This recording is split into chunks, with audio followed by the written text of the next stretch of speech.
All right, good evening. My name is Aaron Green. I was a former captain and supply officer in the Marine Corps.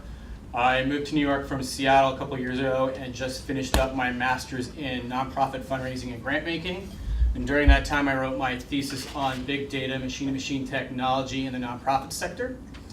The last several months have seen me trying to teach myself to code and starting a nonprofit consulting firm with a former classmate.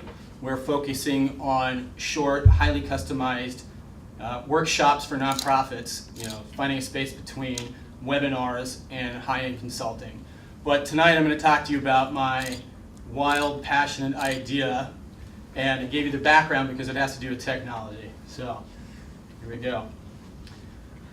70 years ago, the greatest generation came home from Europe and the Pacific and found the American dream. Through the newly formed GI Bill and blue-collar manufacturing jobs, they achieved the American dream and became the backbone of this country. However, things have changed a little bit. Veterans are coming back now, and college is now with degree inflation. College doesn't quite mean as much.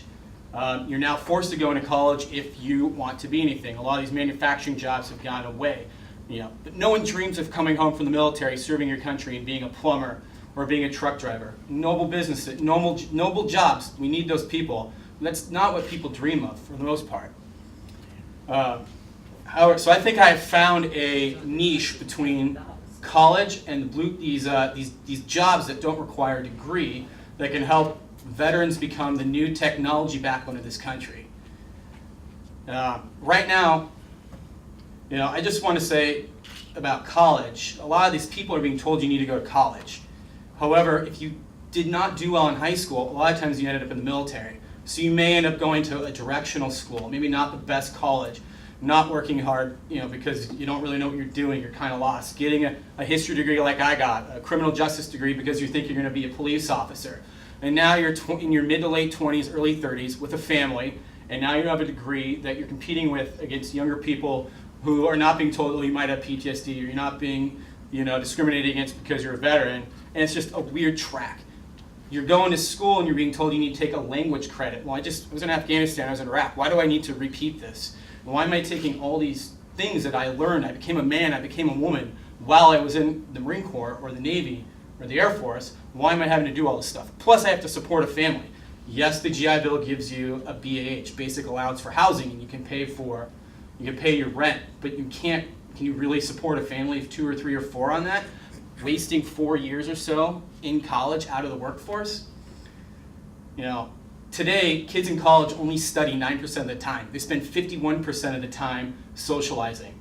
If you're an 18-year-old Marine, I think you did your time socializing. You don't need to repeat that in college. So I think there's a real opportunity with technology right now. This country does not have enough programmers, software engineers.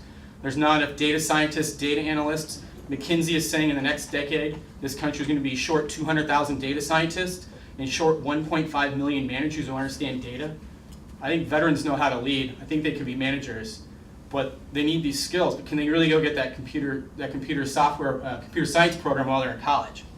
So there is kind of a gap, but I think there's this gap that can be bridged between veterans and the shortage of technology skills. And I think that's a 1-year accelerated, intense school for veterans only. You go to school for 1 year, 6 days a week, 8, 9, 10 hours a day, and you do learn the tech skills. You're going to learn front and back end coding, you might data analytics, maybe some statistical, data. I don't know if you're going to learn data science, but you're going to learn all the technical stuff, mobile programming. But if you're going to skip college, you need other stuff. So I'm going to teach you math, economics, accounting, entrepreneurship, project management, all these other skills that if you skip college to go to this school, you're going to need.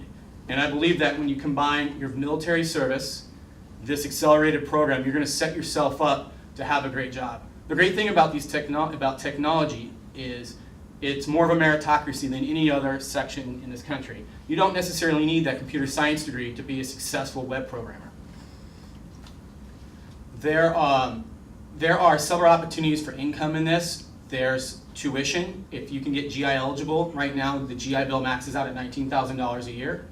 There are the tech companies who could pay to have candidates placed, and they could pay for sponsorship. And then there's also the government through government contracts or government grants. There is a lot of competition. There's obviously college. Everyone's being told they need to go to school, and people might not feel comfortable for passing that piece of paper. And there's also something that's popped up in the last couple of years that are these computer programming boot camps. They're 10, 12, 14 weeks. You learn some coding, maybe you learn some mobile. Now that you have some in data science and doing all this stuff. But most of the people who are going to these are college grads themselves, and they have a different background than veterans. And as my friend Mark said, those guys can repeat what they've learned, but they might not understand the full structure behind it and really what they're doing. And I think that the school that I'm proposing is a sweet spot between 4 years of college and this 12-week program.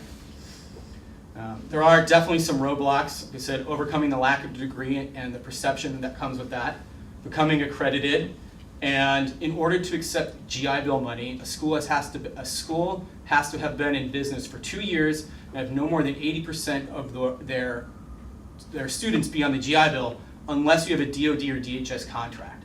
If you have a DoD or DHS contract, you can start collecting the GI Bill money right away. Now, I'm not a tech person. This is going to require tech people, probably at least a couple tech co-founders, and I need help finding those people. And it's going to obviously take some money, which I'm going to need help with too. So those are the biggest roadblocks I see right now. Thank you. All right.